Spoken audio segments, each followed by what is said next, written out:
The World Health Organization has admitted serious failings in its handling of the Ebola crisis and pledged reforms to enable it to do better next time, its leadership said in a statement posted on the WHO website on April 16, which was reported on Sunday by Reuters. "We have learned lessons of humility. We have seen that old diseases in new contexts consistently spring new surprises," said the statement, attributed to WHO Director-General Margaret Chan and the Deputy Director-General and Regional Directors.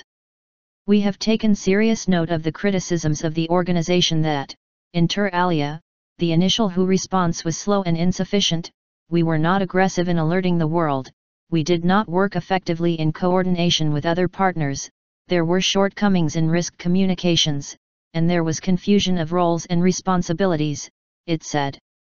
The statement listed 8 lessons learned, including areas where the WHO's response to Ebola could have been better, such as information sharing and communication.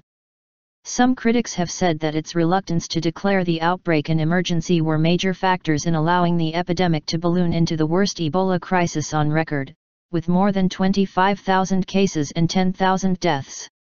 The statement also spelled out the WHO's plans to reform so that it would be prepared for similar emergencies in future. "We can mount a highly effective response to small and medium-sized outbreaks, but when faced with an emergency of this scale, our current systems, national and international, simply have not coped." In January, the 34 countries on the WHO's executive board adopted a resolution seeking major reforms of the WHO, the UN's public health agency.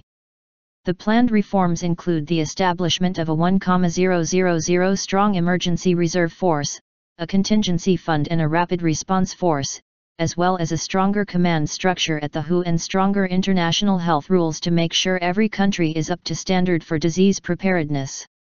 The WHO statement said its leaders also promised to improve communication and transparency at the Geneva-based organization. The statement was dated April 16, but it was unclear when it was posted on the WHO's website. Unlike most Ebola news, it was not communicated by email or via the organization's busy Twitter channels. Also on Sunday night, the U.S. Centers for Disease Control and Prevention, CDC, revised its guidelines on Ebola transmission and sex, according to the New York Times. It recommended that survivors of the Ebola virus completely abstain from sex until more information becomes available, or to use condoms every time, while it had originally recommended they abstain for 3 months.